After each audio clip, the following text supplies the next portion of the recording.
Boom boom.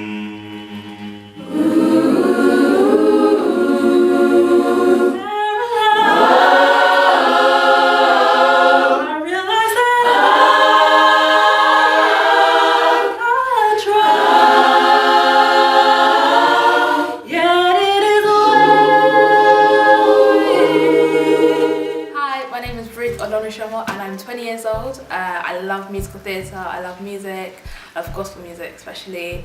I love acting, I talk a lot, and I am from Nigeria. I was born there, but I came here when I was 4 years old, so I'm not a British citizen, but I might as well be because I've been here for like 16 years. But I live in London, like Croydon, like South London, so it's literally like I can't imagine anywhere else where I would live.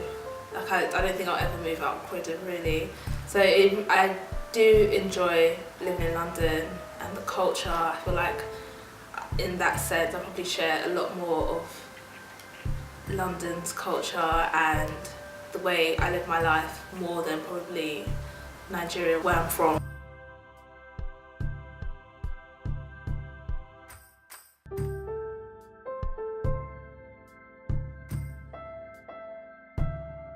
London is my home. Whether I would identify with being British first, no. I think even though I've been here for 16 years, which is longer than most people who do have a British citizenship or passport, the way I have been treated here as an immigrant and the way other immigrants have been treated in this country, I feel like I'm not accepted.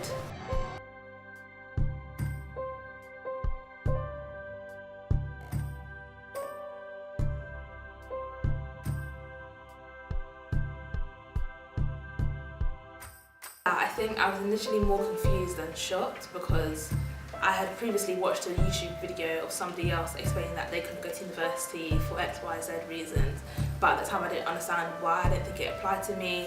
My parents have never got me involved in that visa process kind of thing. I just knew that I lived in the UK and I didn't have a British passport, so I didn't really know anything about the legal side of that and what that meant or what that didn't mean.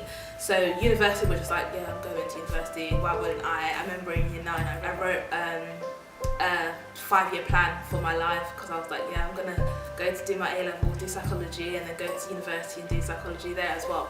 So when I realised I got my first offer, and it was from Coventry University, and it was like, you need to pay a £2,000 deposit before you accept this offer, I was like, what? So I asked my friend, and he was like, I didn't get that offer as well, I didn't have to pay anything. That's when I think it started to sink in that maybe I'm an international student, and that didn't make sense to me because I'm not an international, as in I'm not coming to university to study from a different country. So I was just more confused, and then as time went on, the confusion kind of turned to hurt, which kind of turned into anger because I was like, everyone gets a chance to go to university. I have worked hard to get to this point. The whole point of primary school, secondary school, college was to go to university for me. So to then be told that I would be classed as international when I've lived here all my life, and then I'd have to pay stupid amounts of fees, I already was like, this means I can't go because I'm not well off, I don't come from a rich background. So you've basically told me that I can't go to university despite getting the grades, despite living here for most of my life, despite going to college and going to secondary school, I still can't go. I was over the moon. I got an acceptance at LSE. I had an audition for acting and I got in to do the BA. It wasn't until we got onto the whole student financing that I thought, oh wait, there might be a problem here.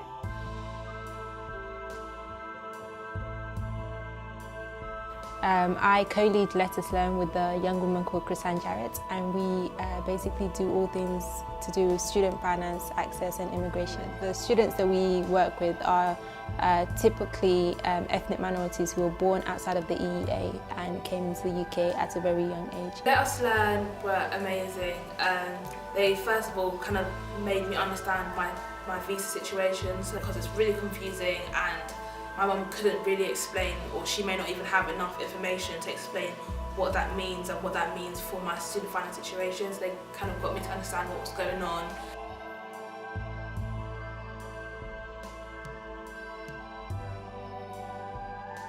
They put me in contact with somebody called Dami. She kind of met with me and she was like, I work for the charity and she kind of explained her story and told me that she's actually been denied student finance as well. When I wanted to go to university and I started to apply, and I was told I was going to be an international student despite having lawful status in the UK, I looked online for help and there was nothing. And luckily, just on scrolling through Facebook one day, I saw a news article again about Chrisanne, about how she was in this situation, and so I was like, oh my gosh, she's in my same situation, so someone can help me.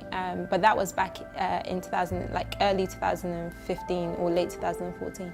And now it's a case where we don't want young people to be in the same scenario or situation as Chrisanne and I were in, and now what we do is go into schools and raise awareness much earlier on so that people are understanding that they need to check their immigration status before they start to apply to go to university.